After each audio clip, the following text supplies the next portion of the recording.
Recently, we've had Ikon Design Studio and Paragon FX Group create new replica ruby slippers.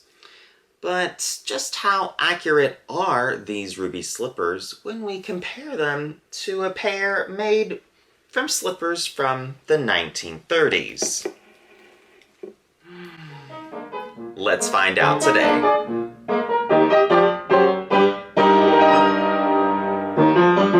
Hello fellow Aussians, and welcome to my channel.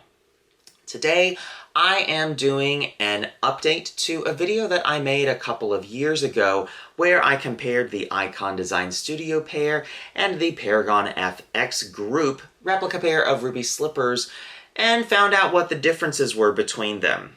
Well, today we're adding a new third pair in my collection. These lovely shoes were made by Jeff Lagace, and they use a 1930s pump as the base. We're going to find out if these new shoes actually resemble the ruby slippers. Let's find out together.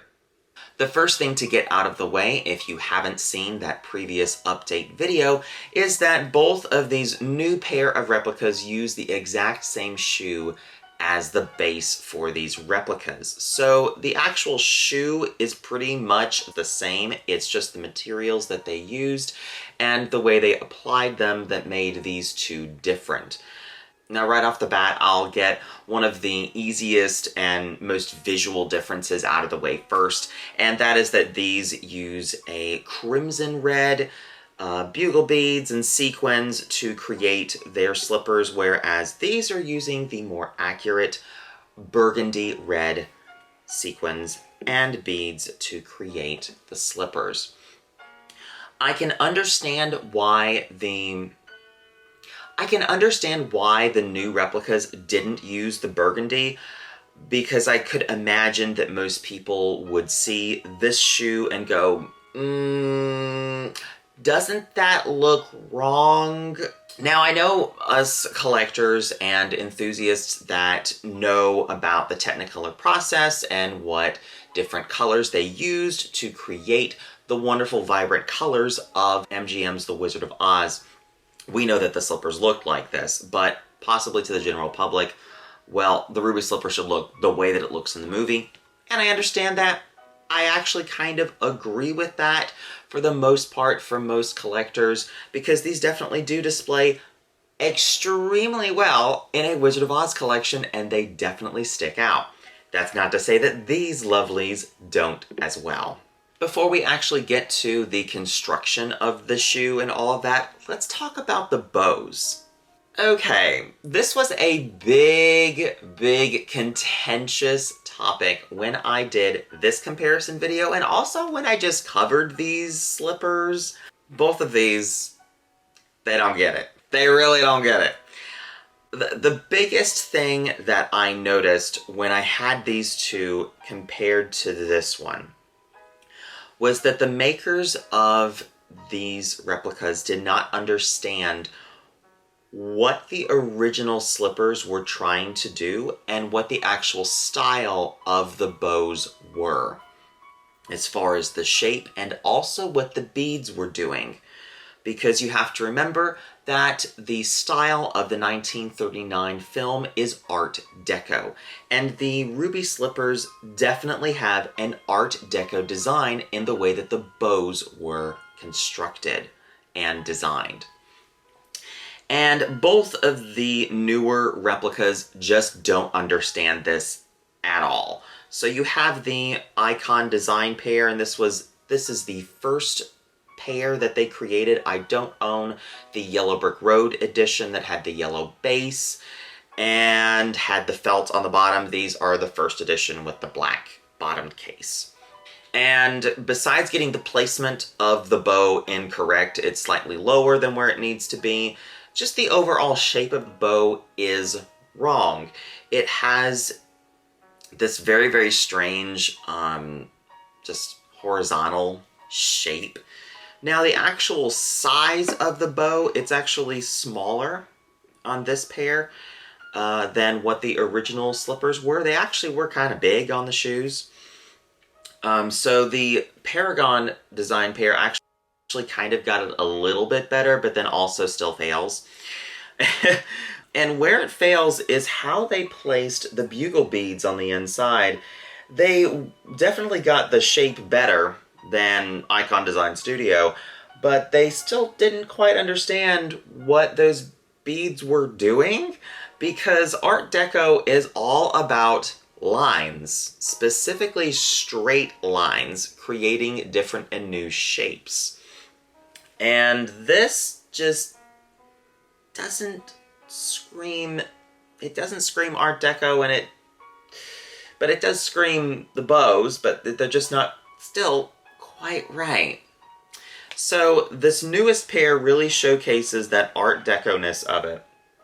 Now, sure, this newest pair has the smallest bows compared to the other two, but that is because the opening of the shoe is smaller than the openings of these shoes. And while they are the smallest, it doesn't bother me at all, because these shoes, it looks really, really good on these because it is placed in just the right place for it. But on the original pair of slippers, these were larger, but that's because it was a slightly differently shaped shoe. One of the other differences that I found kind of interesting that I had never quite noticed until, placing the shoes next to each other, was that these newer pairs have pointier toes here than what these shoes have. Now, it does get that, that it does slightly come to a point with these, but it's not quite as extreme as what this shoe is. And it also doesn't quite have the height correct. Here at the toe, it's much higher, and it's also much rounder. Even though it does slightly come to a point, it's not quite so much of a point as what these are doing. They're much pointier shoes than what this one is. And I hope that that makes sense as far as how the shape of it is. So besides that point, we'll move a little bit further back. I know y'all just cannot wait to get to the heel. We're getting there. There's one more thing that I want you to look at, and that is this section of the shoe right here, right above the bow. So the original Ruby slipper has this very, very high arch going on with this part of the shoe here. But this particular section right here is smaller on this pair compared to the new ones. And I went and measured how much this was. And it's about like 1/2 inch that there is a flat section right here before it starts leaning forward. And on the new replicas, this section is about 1.5 inches where this flat section is before the arch starts. So that is a big, major difference in how these shoes are shaped. So let's talk about that heel. With the vintage pumps, the heel is much higher and also more of an elegant slant down. These newer shoes are less of a heel and stubbier is really the best way of describing this heel. When you place them side by side, you can really tell just how short this new shoe is. And just to kind of show you, there's about 1 inch of a difference between this heel versus the new one. And that is very shocking that they couldn't get the heel right as far as the height was concerned. I can kind of understand if, for instance, they couldn't quite get, the shape of it right or the curve of it right. But it's just really odd that the actual height they couldn't get with all of the different styles of shoes that we have today. That's just very odd. So at the end of the day, do these new replica shoes actually hold the same shape as a shoe from the 1930s? I would say no. They definitely look more like a modern shoe. as far as their shape is concerned, and, well, everything about them. Which is a little bit sad that they literally just are a modern shoe with red sequins and beads on them. Whereas these definitely look like Judy Garland could have worn this particular pair. Now, do I think that these new pairs don't look like the ruby slippers at all? No. I can tell you right now that when these came in, and seeing them displayed on their own in a Wizard of Oz collection, they absolutely look like the ruby slippers. There is no doubt about it. Of course, upon closer inspection, like what we're doing here, they don't quite match up. But I think that they are a great alternative to a much more expensive replica made by an artist, because not everybody's budgets are going to be able to stretch to be able to afford a pair like this. And I understand that, because that's why I bought these particular pairs in the first place, was because they were in a range that I could actually afford.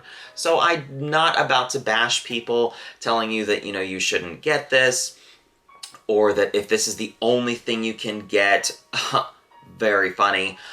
No, I understand, and I also think that you shouldn't break the bank as far as collecting is concerned. Now, as far as this pair is concerned, I didn't have to spend the original $900 that this artist charged. I got them for much, much less. They were actually around the price of what these sell for today, and I think that was really just luck. And those kinds of deals do exist out here on the internet. So if you are looking for a pair that looks a little bit more like what Judy Garland wore and you want something that's made by an artist, go ahead and try and track down another replica pair. These in particular were bought from an estate sale. So they really could pop up anywhere. You just have to keep your eyes open and always be looking. So what do you think? Do these new replicas compare to the ruby slippers? Or do these even look like the original ruby slippers? Let's have a discussion down in the comments section. And if you liked that video, please give it a thumbs up, comment down below, and subscribe. New videos are posted every 2 weeks on the 15th and last day of each month. And if that doesn't satisfy your appetite for Oz, follow the link in the description to ozclub.org and join the International Wizard of Oz Club. Until next time, bye y'all.